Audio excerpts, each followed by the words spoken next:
ஈழத்தமிழர்கள் பிரச்சனை உச்சத்திலே இருந்த காலத்தில் அவர் வாய் திறந்து எதுவும் பேசியதாக தெரியவில்லை.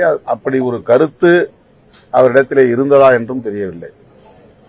30-35 ஆண்டுகளாக தமிழ்நாட்டில் ஈழத்தமிழர்களுக்காக எண்ணற்ற பல போராட்டங்கள் நடந்திருக்கின்றன, பேரணிகள் நடந்திருக்கின்றன.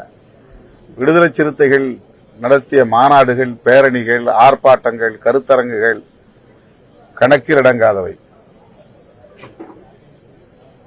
இன்றைக்கு திடுமென ஈழத்தமிழர்கள் பற்றி பரிதாபமாக காட்டிக் கொள்ளுகிற முயற்சி வெறும் அரசியலுக்கானது என்றுதான் கருத வேண்டியிருக்கிறது. இந்த உணர்வு உண்மையான உணர்வாக இருந்திருக்குமே ஆனால் அப்போதே அது வெளிப்பட்டு இருக்க வேண்டும். அப்படி வெளிப்பட்டதாக எனக்கு தெரியவில்லை. நடக்கிற இந்த பிரச்சனை பற்றி கேள்விப்பட்டிருக்கிறோம். இப்போ வர்ற செய்திகள், பார்க்குற போட்டோக்கெல்லாம் பார்க்கும்போது மனசுக்கு ரொம்ப கஷ்டமா இருக்கு.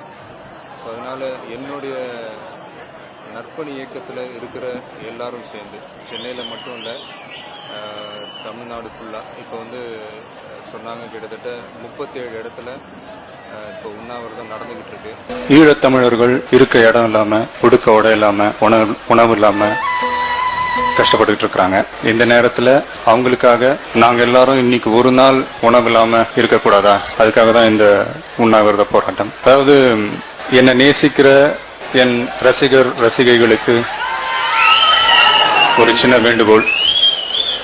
ஈழத்தில் போர் நிறுத்தம் ஒரு முடிவுக்கு வர வேண்டும். அங்கே தமிழ் மக்கள் காக்கப்பட வேண்டும். இதை எழுதி எல்லாரும் இந்திய பிரதமருக்கு ஒரு தந்தி போடுங்க. அதாவது அடுத்த 24 மணி நேரத்துக்குள்ள அது 10 லட்சமோ 20 லட்சமோ 50 லட்சமோ குறைஞ்சது ஒரு கோடி தந்தியாவது அவர் போய் சேரணும்னு நான் ஆசைப்படுறேன். ஈழத் தமிழர்களுக்கு விடுவு காலம் பிறக்கட்டும். இது என்னுடைய ரசிகர்கள் மட்டும் இல்ல, தமிழ் இன உணர்வுள்ள அத்தனை பேரையும் நான் கேட்டுக்கிறேன். தேங்க்ஸ்.